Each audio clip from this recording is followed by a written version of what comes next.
you're a first-time player or a hardened veteran, chances are you're going to be hopping on Black Ops 4 wanting to do the absolute best that you can. We've done some class setups in the past, but these class setups we'll give you today I think are some of the absolute best out there. And so with the influx of new players, whether again you are brand new or you're somebody that's been playing since launch, I think these can definitely help you out. Today we're going to take a look at 4 of the best class setups here in Black Ops 4 and how you can utilize them. So we'll be giving you guys the classes that I think you guys can absolutely thrive with, breaking them down and explaining a little bit in detail each individual part. So without further ado, let's just jump right into it.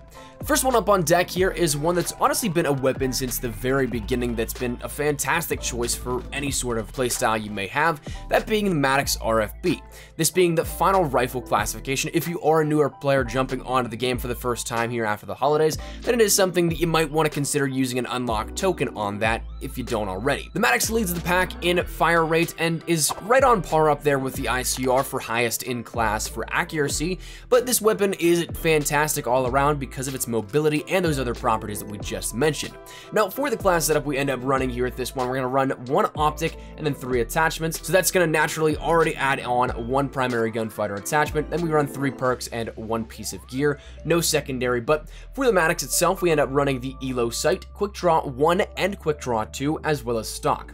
Now for this, breaking it down a little bit, the Maddux RFB's iron sights aren't my favorite by any means, so for this I'd either put on a reflex, or in my case I like the Elo better simply because I don't like the iron outline messing with any view that I may have aiming down sight. So Elo gives you that little more clearer and precise pinpoint accuracy that a reflex would, but without the iron outline of the reticle. So that's something to keep in mind. Quick draw 1 will firstly allow you to improve your aiming speed, but then quick draw 2 will maximize that aiming speed and increase your periphery vision while looking down sight as well. So you get a little more of the battlefield when you're looking down sight with quick draw 2, which is definitely awesome. You can have a little more heads up as to anybody coming in from your sides. But the big thing with quick draw 1 and quick draw 2 is just the quick snap ability that it will offer. So you'll be able to ADS way faster than that of just with regular quick draw, and therefore having your ability to get guns up as fast as possible and get into that gunfight to be the first one, chances are that'll help you win a gunfight if you can be accurate and beat your enemy off to that first couple of shots. As for gear and perks, you'll probably see these a couple of times in the video. I run a more so uniform standard set of these across my class setups, but of course you can change out things that you feel necessary. There are a couple that do differ, but in terms of the gear, we end up running stim shot for that extra ability to heal, not only faster but to have a quicker cooldown as well, so you don't have to wait as long to heal. You can get in that action and always stay on top of it. One cool thing though also with stim shot is that you can heal once in hardcore per life, so that's something if you're a hardcore player and you don't get taken out by a headshot or those 2 stray bullets, you'll be able to end up healing up and getting back up to your 30 HP that you normally would have. In terms of perks, we end up running Scavenger, Lightweight, and Dead Silence. Scavenger just because I like to have ammo. I plan on staying alive for a longer time and going on streaks. Granted, if you do end up running Crash, you can end up having your Assault Pack grant you that max ammo capacity, so that'll be something that will help out in the long run as well. But if you don't have your ability or you're not running Crash, then Scavenger is a great way to go as well. Lightweight, we talked about mobility being already decent with the Maddux, but this will make it even better. And then Dead Silence, the sound of footsteps to me are incredibly loud using a headset, so if I can mitigate that at all, definitely want to do that. So that's something you can then sneak around the map a little bit and hopefully get behind the enemy lines and pick up a few kills just by simply being silent to their speakers. The next class we'll talk about actually is one of the newer weapons. Going to be focused on that one, so for those guys that are looking to jump on or have already made a dent in your contraband stream and may have already gotten this, the Damon 3XB is the SMG we're going to focus on here in this one. We're going to run once again an optic and then 3 attachments plus your standard 3 perks plus gear. So for this one we end up running the Elo sight simply because I'm not a fan of the way the default iron sights are on the Damon.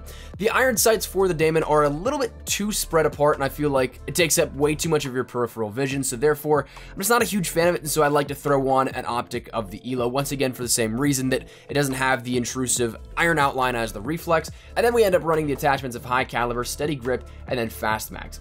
Now, for high caliber, this will allow for increased damage with headshots, and one real one that I would honestly consider throwing out there if you want to sacrifice a perk or a different attachment here at this, if you want to swap something out, is that high caliber 2, once you end up unlocking that at weapon level 12, then you have increased damage to the upper chest as well. So that extends that headshot multiplier and then brings it down even further, so it makes your shots even more lethal, which is fantastic. But again, for a lot of core play, it's going to be something that is kind kind of interchangeable with, I'd say, fast mags. Steady grip, though, will allow you to have reduced recoil when hip firing, and then also fast mags will allow you to reload faster. If you want to rank it up further to end up getting the hybrid mags, that is also a fantastic option there, because not only do you reload faster, but you also get more ammo per magazine. So that'd be something fantastic to take advantage of. And then the gear, we end up running against stim shot and perks of scavenger, lightweight, and dead silence. Same exact reasons. I like my ammo, I like to be fast, and I like to be silent. But if I'm totally honest with you, I think that this is probably one of the hidden gems within Black Ops 4, and it's hidden because not many people really have it at this point in time.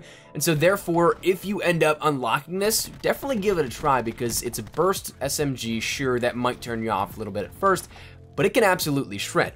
Now, one thing that also is interesting is that you can end up putting on rapid fire to get rid of a little bit of a burst delay there, but it's still just as spammy without, so you don't really need to sacrifice the attachment, because unless you have a wicked trigger finger, you're not going to see much of a difference. But it's definitely one worth pursuing and at least trying out for a little bit if you end up unlocking it. So give it a shot if you have it unlocked in your contraband stream. If you end up going and aiming to get it unlocked, give it a try. The next class we'll talk about is one that again goes back to the rifle classification, this dealing with the Rampart. Now, the Rampart is an interesting one. It was one that at the very beginning of Black Ops 4, I'm talking all the way back to the reveal, I thought was going to be my main weapon the entire way through Black Ops 4. But as we progress through not only the reveal build, the E3 build, the beta build, and now the final build, there's been many changes made to it, to which it's not as good as it was back in the reveal, but it is still fantastic. There were some things like mobility that were really messed around with, and that's something that if you played around with it at the reveal compared to now, then it's definitely a noticeable difference, but it's still absolutely fantastic. So for this, we're going to end up running 4 attachments, no optic, 2 perks, 1 gear, and then 2 wild cards of primary gunfighter 1 and 2. Now, for this, we're going to end up running the attachments of High Caliber 1 and 2. High Caliber 1 giving, again, that increased damage to headshots, and 2 giving that increased damage to the upper chest, just extending that hitbox and doing a little more lethal damage whenever you end up aiming a little lower on the body, so it's absolutely fantastic. Then we're going to end up running a grip, because the recoil on this thing is probably one of the most wild, I think, for rifles in Black Ops 4. And then we end up running fast mags, because I feel like the default reload speed is way too slow for what it should be, so fast mags allows you to end up getting back in that fight a little quicker and having the ability to have your gun up and ready to go, or at least be ready for an engagement and not get caught while reloading. That seems to happen to me all the time. I don't know why, but just my luck. But for the gear, we end up running again stim shot, and for the perks, we sacrificed lightweight because we don't have the opportunity to end up having 3 perks with 4 attachments, but we end up running scavenger so we can have that ammo and dead silence, so we can be silent and sneak around the map a little bit. Before this, I think it really comes down to your accuracy and why you might feel a little more comfortable with something, say, like the reflex on the Rampart. By sacrificing that reticle, you're going to end up having maybe a little less pinpoint precise accurate with the base iron sights on the Rampart, but having High Caliber 1 and 2 should hopefully make up for that a little bit, as you'll be able to do more damage lower on the body compared to just the headshot multiplier.